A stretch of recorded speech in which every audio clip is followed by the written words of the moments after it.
Hello, everybody. Let's see, am I live? Can't tell if I'm live anymore. Copy, tweet. I think I'm live. All right, let me go get this posted on our website, and then we'll see what other sort of weird things I gotta fix here. I have a new broadcasting software installed in the computer, and I don't know if it's going to be helpful or not, but we're trying it this week to see if I can get used to it. Link, enter, edit, settings, open a new window, update, and update. Okay, so that gets the website up and running. Let me go make sure that it looks like it's going to go to the right spot. Click, click, click, click, click. View page, and it opens up to that. Okay, so we'll close that, and then let's go tweet this. Control V. Nope, don't need to do that. Let's delete that. So guys, come on in, get settled in. I'm ready to go here in just a second. I gotta do a bunch of stuff that I'm not used to doing. Denver Guitar Orchestra.com, and then I will need to add some new. And better artwork for us. And then today we're going to be working on Frère Jacques, Buffalo Gals, and When the Saints Go Marching In. And we'll see how that goes. Post this here, return, Control V, Frère Jacques, Buffalo Gals. You know, when you started picking up the guitar, you thought, there's three songs I really want to learn how to play. Frère Jacques, Buffalo Gals, When the Saints Go Marching In. Those are the three that are very high on my list of things I want to do. Okay, so there's that.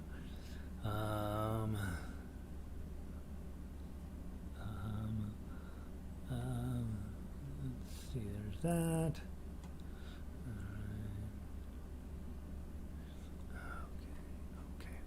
Okay. All right, so I think I've got that taken care of. I think that it appears, how do I tell how many people are in the room? There's only one concurrent viewer, so maybe nobody's here. I took yesterday off, and so people apparently have decided, you know what, I quit. So we will be having a lovely opportunity for us to practice this, and we'll see. If you are logged in and you can check the sound for me, I would appreciate it. It does appear that I am live. It says I have an excellent convention. Elizabeth is here. She says the sound is good. Okay, good. So I've got, as far as I can tell, desktop audio, Logitech camera audio. Appears to be going into the correct microphones. I'm delighted Elizabeth is here. Elizabeth and I spent the first few months of these broadcasts as the only two people taking them, and so delighted you're here, Elizabeth, and let's get going on some stuff today. Last week in guitar we worked on Brother John. A lot of people have shown up late because they've already taken level one. I will mention, as I am diving into stuff here, that we have When I'm 64 is going to be the new Beatles, one of the new Beatles tunes for the Thursday night group. Thursday night group is not meeting this week, but you should have plenty to keep you busy. I think we've got 6 Beatles tunes already, along with the Super Secret Song number 3, which is beautiful, and so they've got that. Nancy wandered in. I'm here too. Sound is good. A little quieter. Yeah. So the problem that seems interesting is if I go any higher on my audio interface, I start peaking, and so I don't want to do that. And it appears that I have these microphones turned all the way up inside of this. So you may have to turn your computer up at home, and let me know if that's not satisfactory, and then I can dig into this a little bit more. I have a lot more control over sound, but not necessarily over volume, which is interesting. So Alright, and now the little image of me went away. I want that to happen. So here we go. Pull this up over here. Okay. Let's do this. Here's what I need to do. I need to come this over here. And I need to move that over there. Okay, so now I can see everybody in chat. Pauline made it in this morning. Good morning, Pauline. Good morning. You sound well rested. Yes, I did. Had a good 4 days off, which was very helpful. Overcast and 50 degrees in the Bay Area. Okay, so Donna is at the dentist, and so Henry may or may not be in to help us out. Whenever she's out of the house, he gets nervous, and so we may end up with a cameo appearance of Henry. I see he's already wandering through the room. Usually he hangs out with her going, why is that noise? Why is that guy making all that noise in that back room? I don't like it. All right, let's see. Yeah, see, I'm starting to peak on my microphones here, and I don't want that to happen. So I'm going to turn those back to the regular way that I had them. This microphone is just outside of the range, and I can probably move this one up closer. I'm shaking your speakers at the house. And let's see how that goes. So today we have three of our not overly complex songs, but they all require a little bit different approach, I think. Of the three that we're playing today, obviously the most important is Frère Jacques, because what we do is we take last week's lesson on Brother John, which was how to play tablature, how to make an E chord, and we extend that by learning how to make an A chord and how to hold that chord while we're playing. So grab your guitars, double check if you are a newer player. I always ask every single episode, every single time we get together, what is the phrase that pays? And you, in your head, if we were live and in person, we would say it as a groupthink activity.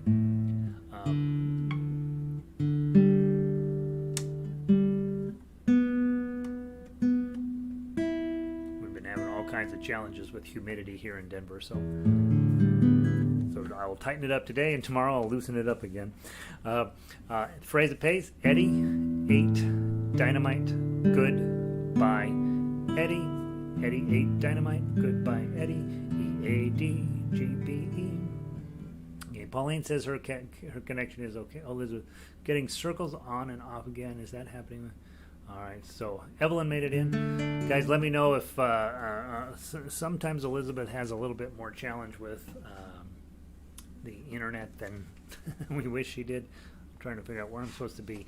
Oh, I know what I can do. Let's just move that just a little bit, and then we'll slide this just a little bit, and there. Now I'm in the center of the screen. Okay, Brother John, Frère Jacques. Brother John and Frère Jacques, same song, right? But they're in different keys. Yet last week we did an E chord, index, middle, and ring. Frère Jacques, dormez-vous, sonny les matines, ding, dang, dong, ding, dang, dong. And then we learned how to read tablature going up and down the neck. That's the important lesson out of last week. How to hold it, how to tune it, how to make an E chord, how to play a melody one note at a time. Now we're going to extend that idea. You already know how to hold it, you already know how to tune it. We're going to take the next chord, which is an A chord, and let me get this out of the way. Here is an A chord. You take 4 strings up, 2nd fret, 3 strings up, 2nd fret, 2 strings up, 2nd fret. Now, the big key here is if your thumb is way up here, look how much more difficult it's going to be, because all of a sudden I've got this weird shape on here. If my thumb is here where it's supposed to be, all of a sudden I get, let me see how I can do this. I get this nice round shape on my fingers, and notice I am not having this guitar sitting in my palm. I'm having it setting up high on purpose so I can get nice round fingers on here. We have a local guitarist, musician named Nathan Rateliff, I think is his name, and he was on Saturday Night Live on Saturday, and he's a professional musician. That guitar is sitting in his palm. He's got it down here. His fingers are all in these tortured positions. The opposite way of making your life easy, but he's a songwriter and a singer, and really this guitar is mostly for show. That's not what you're working on. You guys are working on making this guitar the center of the show, and I'm not picking on him. That's how lots and lots of professional players play. They put the guitar in their palm, which requires their thumb to come up over, which requires you to hold the guitar more horizontal, which requires you to have these tortured finger positions in your left hand. Again, it's up to you. You can play any way you want, but I'm just telling you, I'm going to make your life way easier if you put the guitar in proper position and keep your thumb in the proper position. A chord jumps right on. Sounds beautiful. On A chord, you'd rather not hit that top string, really 5 down. It's going to sound the best. And yeah, so let's see. I was going to double check some other things. It's fascinating, this new system that I have on here, all of the information it gives me that I didn't have before. All right, A chord, let's go through it. Let's sing it.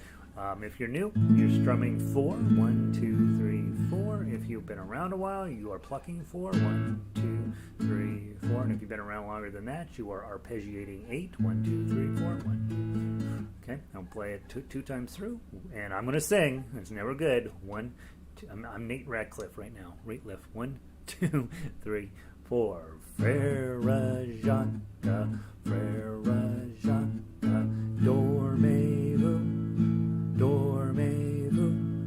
sonnez-les Martinez, ding, ding, dong again. Are you sleeping, Brother John, morning bells are ringing, ding, dang, dong. Let that one go on. A lot of times, remember, when you get to the last measure of a song, you may not do all of the strums. In this case, it makes sense just to do 3, right? Ding, dang, dong. Just let your guitar ring out. Make sure you're not pulling up your fret, your recording off of this finger, off of this hand until your guitar is totally silent. If you need to silence your guitar because you're sick of it ringing out, palm up over the heel of your palm up over the saddle in your bridge, and that's the best way. The way to shut it down and have some control over the sound stopping, as opposed to when you just drop it on here, it just stops, right? And you may want, there may be times when you'd want that, but mostly you don't want that. All right, next up, the melody.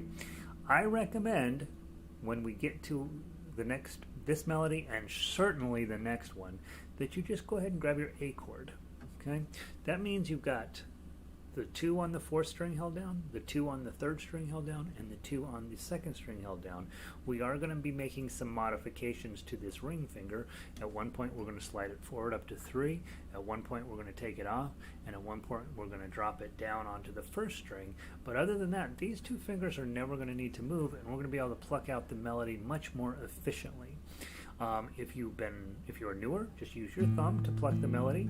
If you've been around a while, you're going to use an alternating I am to pluck the melody. If you've been around a long time, one time through I ams, next time through MAs, middle and a ring, and then maybe also practice your index rings.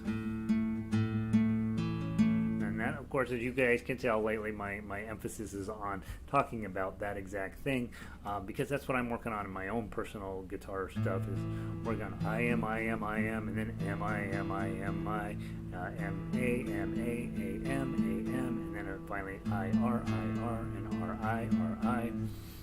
I say R for ring. A, I, or I. A. Much harder to play it that way, but it's one of those things where eventually you want to be in charge of everything to do with your right hand, and so it's a fun activity to mess up your song with. I'm going to play it with my thumb here from the top, nice and slow. And grab your A chord, and then we'll just have to make some minor adjustments to your ring finger. First note is a 2 on the 3rd string. Let's play 2. Lift up your ring finger, put it back down, and then the 2 on the 3rd string. Again.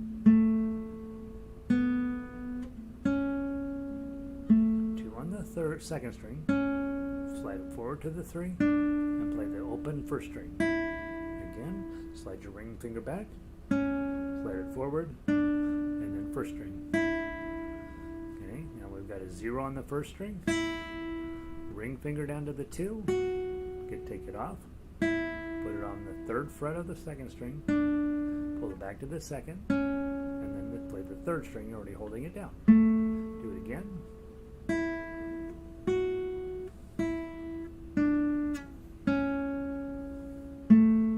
And 3rd string, 4th string, you're already holding it down, and 3rd string. 3rd string, 4th string. Let's go to the top and do it again. Ready? Play.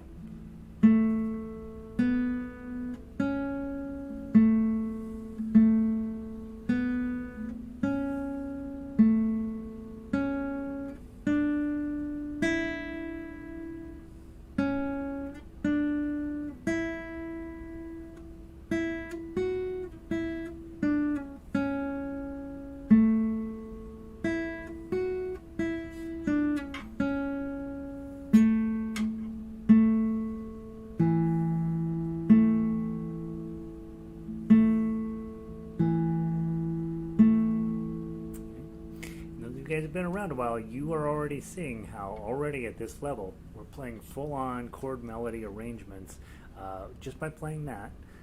The only thing we're missing is chord changes, where you actually physically change the whole chord, and that's it. That's the only thing you're missing, right? Oh, and we didn't strum anything, right? So we didn't add any actual chords in there, but they're hanging out the whole time, just sitting right down there underneath. So as you are getting up to speed with chord melody, lesson 2, right? Lesson 2, and all of a sudden you're having that happen. And throughout the next 30 or 90 or 100,000 lessons that you take, that system doesn't change, and that's actually brilliant if you think about the way a guitar is set up and how comfortably and readily we can start playing chord melody arrangements on this instrument, and how few people end up doing it, which is kind of odd that here we've got a system that is actually very convenient for letting the guitar shine and making you a great guitar player, and yet so few people do it that basically every guitar teacher you go to, sing, sing, sing, sing, sing, sing, sing, sing, sing, sing, sing, sing, and once you learn to do that, then that's it. And so this is hopefully this next step in your evolution where you can really play the guitar and shut your face off. You can still sing, there's nothing wrong with that, but you got another choice that should keep you coming back to guitar for the rest of your life. All right, let's play the tough acts. Those of you on book 1, I wouldn't worry about this, but just pay attention to what's going on here, and you'll see how we're going to do exactly the same thing with the left hand, but instead of just plucking one note, you'll see in the tough acts frequently we're going to pluck more than one string. Just a nice thumb down on this one probably. Well, let's do this. First time through, do your thumb down. Second time through, guys, come at it with your claw. 1, 2, 3, 4.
Ring for a while. Take your hand, bring it up over your bridge to stop it.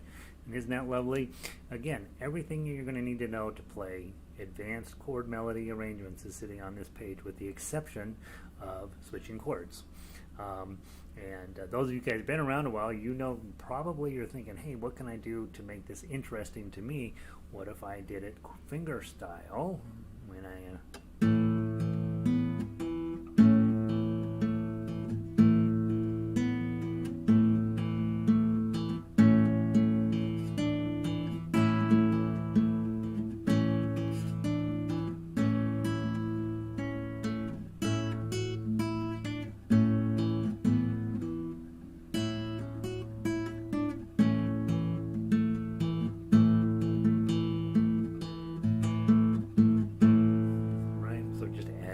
extra decorative notes. You're still holding the chord, just adding in your decorations.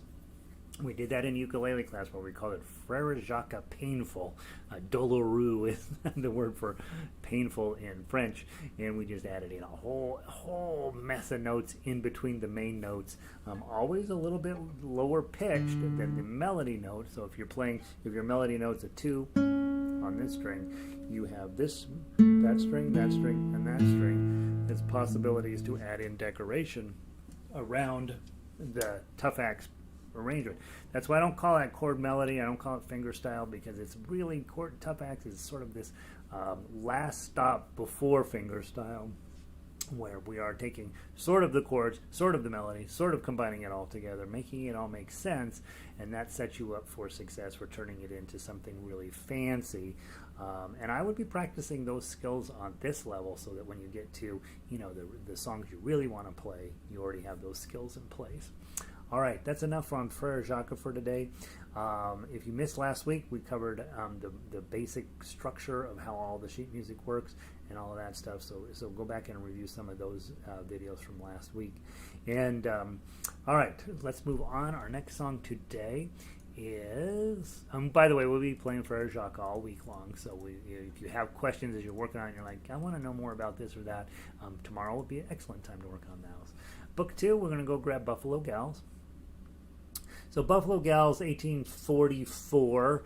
This would have been back in the minstrel era, where we had all these horrible minstrel shows going on that were meant to be comic and silly, and people would go and listen to song and dance and skits and all this stuff, sort of the Saturday Night Live of its time. And Buffalo Gals, every stop that the minstrel show would have gone to, they'd have changed the name from Buffalo to Denver or to Eugene or to San Francisco. San Francisco girls, won't you come out tonight, and do that sort of thing. So it's one of those kind of tunes. And yeah, so that's what we're working on right now. And you guys will probably know this tune from It's a Wonderful Life, the black and white Christmas movie. You'll remember the main character, he's planning on going off to travel the world, and he's gone to the sock hop, and they danced in the school gym, and then somebody opened up the pool, and they all ended up either diving in or falling in, and so then he's walking his girlfriend home. He's leaving on the plane tomorrow or the steamer, if I remember right. Anyway, he's leaving town tomorrow to go on his world adventures, and then his cousin comes rolling up and says, hey, your dad's in the hospital, you have to come now. And that's the end of his life being like he thought it was going to be. Those of you who are beyond your age of millennials know what it's like to have life not exactly go like you thought it was going to go. And my nephew, who is just turned 24 or 25, is figuring out that his decisions that he's made in his life are not going to lead to a Toyota 4Runner. And so he's having to rethink some of his decisions in life, and it's been tragic to watch all that play out. Anyway, in the show, they're singing this song right before, as they're coming back from the sock hop. He accidentally steps on her. She's wearing a robe. He accidentally steps on the end of it, and it comes off, and she jumps into the bush because now she's uncovered. And he says, "Whoa, this is a very interesting situation." That's my recollection of this moment in It's a Wonderful Life. Prior to that, they're singing Buffalo Gals.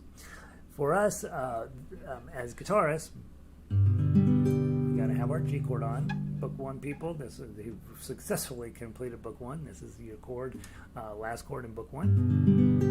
And then we're switching it to D7. The purpose of this piece of music arranged in this key is to get you used to, God, I'm here at G, I gotta go all the way over here to D7. So, and then again, when you're at home working and you're trying to get your skill set up, 2, 3, 4, 1, 2, 3, 4, 1, 2, 3, 4, 1, 2, 3, 4, 1, 2, 3, 4, 1, 2, 3, 4, 1, 2, 3, 4, 1.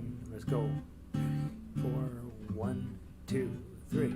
As I was walking down the street, down the street, down the street, a pretty little gal I chanced to meet. Oh, she was fair to see. Buffalo gals, won't you come out tonight? Come out tonight. Come out tonight. Buffalo gals, won't you come out tonight and dance by the light of the moon? And you would repeat it a bunch of times. And I would say, of all of the chords that I think are kind of a bummer, chord pairs, that's one of them, especially when you first start getting from G, which is your harder chord from level 1, and then having to completely pull everything off and go over to level to the D7. Not exactly convenient or fun or easy when you're newer.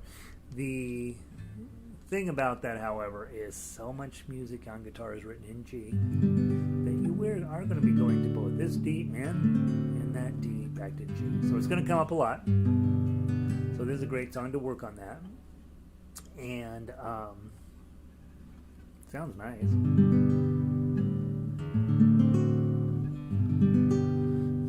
If you're strumming, you can play all 6 strings on the G. And if you're, when you get to the D7, you would prefer just the bottom 4.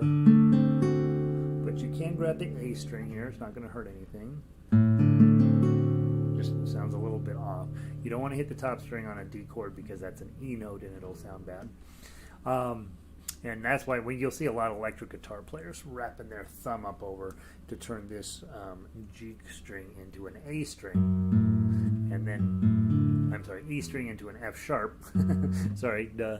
I'm like, that's not right. You turn this E string into an F sharp, which is in the D chord, which is part of a D chord, and you can get a little fuller sound that way. Don't do it on an acoustic guitar. It's not necessary. Just don't hit that string and you're fine. It doesn't really help on electric guitar either, but you see guys do it all the time. Now let's run through the melody. By this point, as you're moving into book 2, you already know how to play a melody. So this hopefully is something that just comes tripping out of your guitar, happy as a clam. I see 3s, I see 2s, and I see 1s. So I know for sure I'm playing in first position. This is first position, index and fret 1, right? Second position, third position, fourth position. I wish this was more complicated. You hear teachers, well, we're going to talk about third position, and on guitar, it's just wherever your index finger is, that's the position you're in. It's not much more complicated than that. It is more complicated on that, on violin and on harmonica, oddly enough. It's actually fairly complicated, but on guitar, pretty straightforward. So we're going to play in first position. We're going to grab, I'm just going to play with my thumb the first time through, then we'll come back through a second time, and you might want to try, those of you who are more advanced or are thinking you're more advanced, right? Try it with index middle ring, or index ring, either any of that. From the top, Donna just walked in. She's coming back from the dentist. I don't know if she just got a cleaning or not. 1, 2, 3.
4.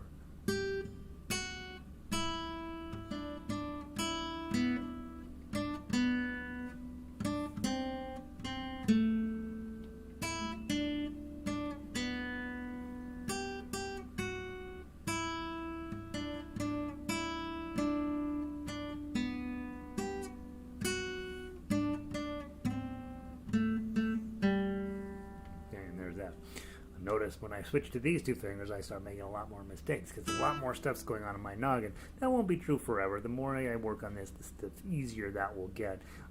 But again, if you're doing that and you're like, gosh, I'm making all these mistakes, so much easier to do your thumb, you really do want to know how to do both. And I know I'm fine with arpeggio picking, but when it comes to picking straight melody out, I have a tendency to struggle just a little bit. It's fascinating. All right, and then finally on Tough Acts, I have arpeggio lines in some of the songs in Book 2 and others not. I don't really think arpeggio picking as I write them out was particularly helpful, so if I ever redo Book 2, I may delete those. But it is an opportunity for those of you guys that are working level 3 and above to come in and try different shapes of arpeggios on these Book 2 songs. So normally this one I would probably, if I'm just singing it, as I was walking down the street. That's probably how I would do it if I'm just singing it. But this gives you the chance to try a whole different idea. As I was walking, let's string my arm. As I was walking down the street. So it gives you a chance to try different arpeggio shapes that you might not do on your own, but that's really a level 3 and beyond skill. Let's play the Tough Acts. Grab your G chord, as we always do in finger style, or tough is grab your chord to get started. Hit your 3, strum, hit the 0, ring finger up, ring finger down. No ring finger. No ring finger. You're going to have to switch to a D chord to get 0, 2, 3, or put your D7 and then add your pinky to get 0, 2, 3. Lose your pinky and then 0, 2. Back to G chord.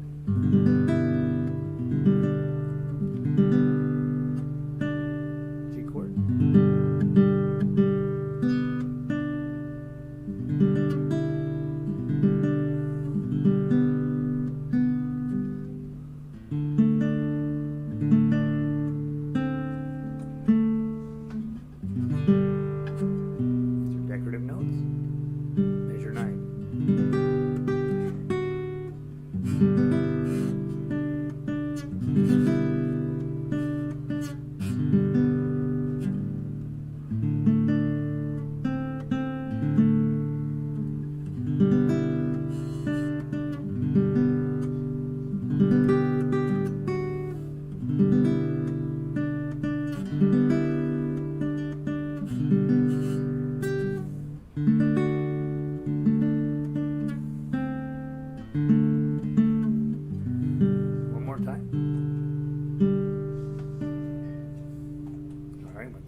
Go.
little song, right?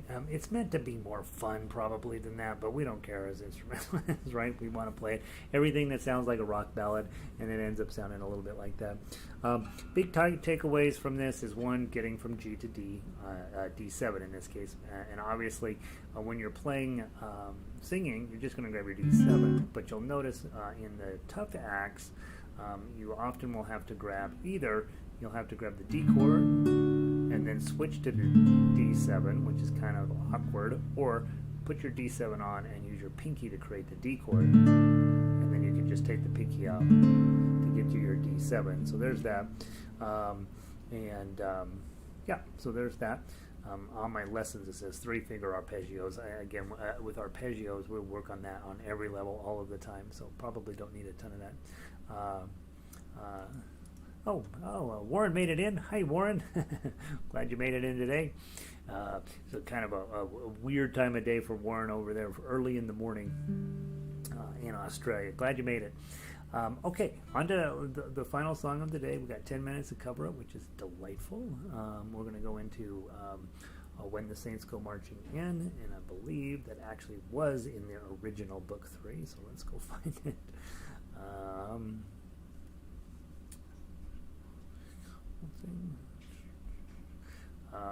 No, it wasn't. Let me go find it in my storage here. I'm getting ready to update Book 3 anyway, so I haven't worried overly about what is in the book and what's not.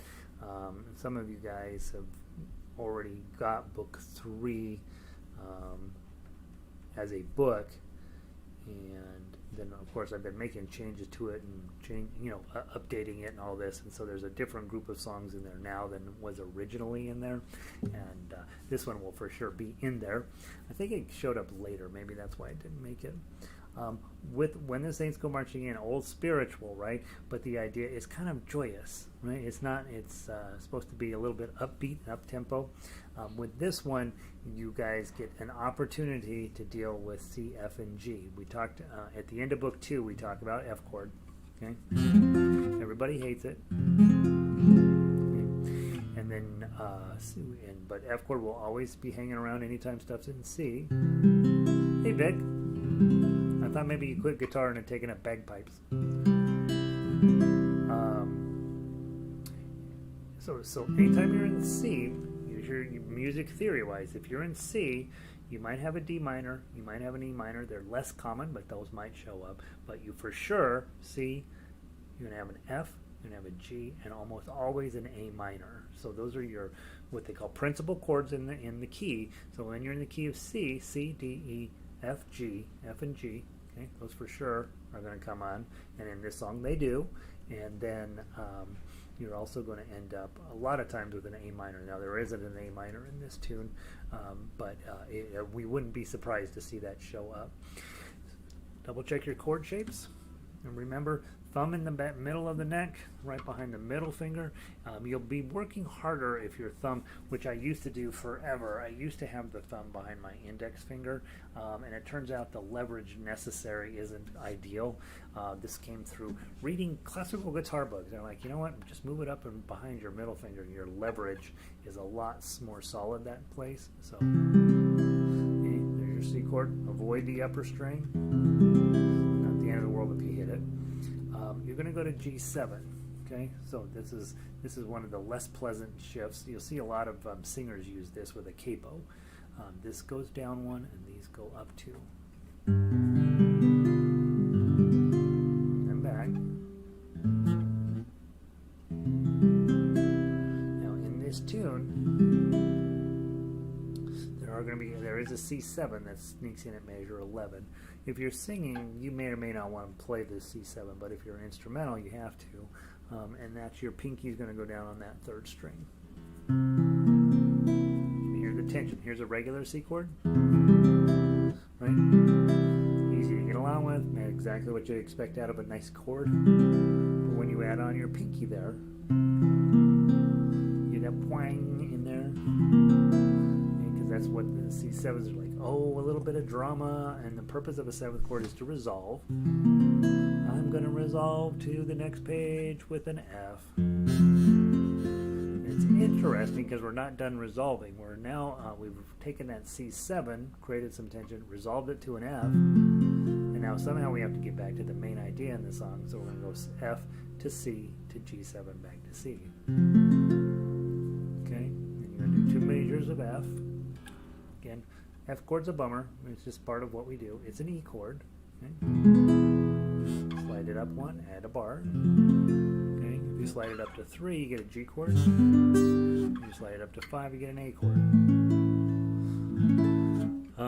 In order to get better at F chord, I just started doing A chord, G chord, F chord, E. That's kind of fun, little chord progression there. And then you kind of look forward to making F chords. And after you do that a little while, then you get to an F chord in a real song. Okay, 2 measures of that. Then you gotta yank everybody up, get it to a C, down to your G7, and then back to C. Okay, let's try singing it. 1, 2, 3, 4, 1. I forgot to strum. 1, 2, 3, 4. Oh, when the saints go marching in. Oh, when the saints go marching in. Oh, Lord, I want to be in the number when the saints go marching in. To the top. Oh, when the sun refused to shine. Oh, when the sun refused to shine. Oh, Lord, I want to be in the number when the sun refused to shine. And it's a little bit jaunty, a little bit happier beat to it. We play this in a harmonica class once a week. It's really fun. All right. If you are a song like this, where it's, you got to think about whether arpeggio picking would make any sense on this. Oh, when the saints go marching in. Right. That doesn't have the same effect. Whereas this one, you kind of pound on your guitar a little bit. Let's run through the melody. Respect those rests at the beginning of a measure. You got to get, if you come in too early, it'll sound weird. 1, 2, 3, 4, rest. 2, 3, 4, rest. 2, 3, 4, rest.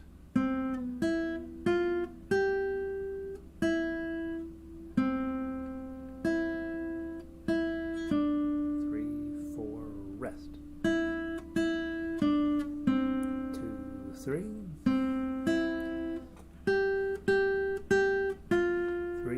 4, rest. 2,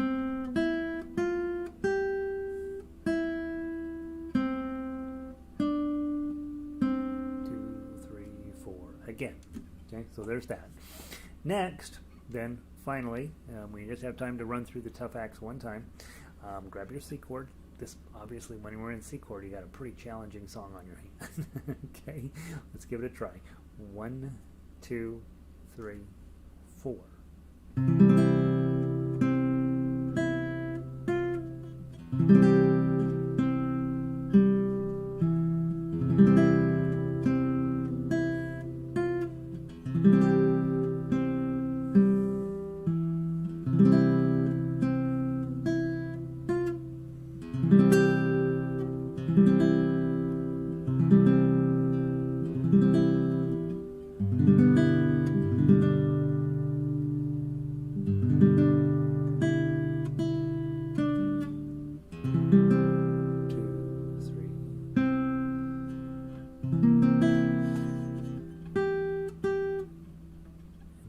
F chord here on tough acts.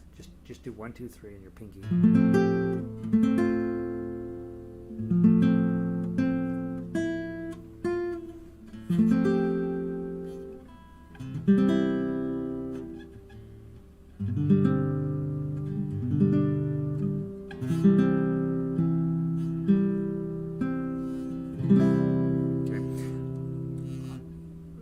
looking at this second page, you already know it's going to be a problem, right? You got an F chord in there. You're like, oh gosh.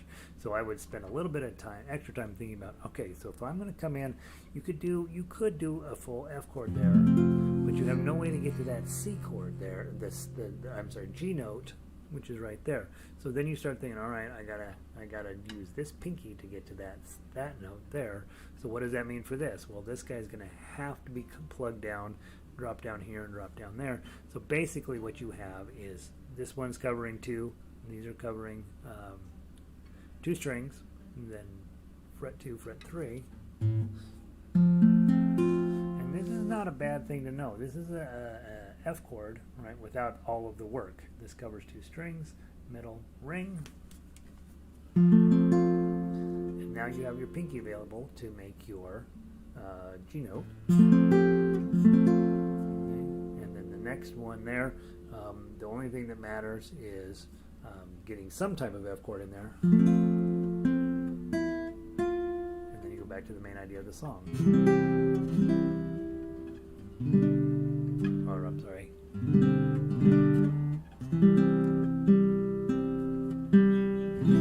Okay, and then you repeat it as many times as you need to until you can play it well. That's it. That's what I know about When the Saints Go Marching In. That's a really good piece of music to practice your C chord, F chord, and G7 chord as a group. Lots and lots of singers get pretty good at that key because it's a piano key, and you'll see that a lot in music. All right, that's all I know. Thanks for being here, Evelyn. Thank you for being here, Vic, Warren, Elizabeth, Pauline, Nancy, all you guys, thanks for coming in. I had a lovely weekend. I feel very relaxed and ready to go, except for the part about being super depressed most of the weekend because we couldn't go anywhere, but we did okay. So I have a new contraption that I'm using to do broadcasting, and so theoretically I should be able to start posting little things on here, and so we'll see. I never know what to post on here, but I can now. I can do this more like a little presentation, and so we'll see as we go along what things need to be clarified, what things would be helpful to have a visual aid.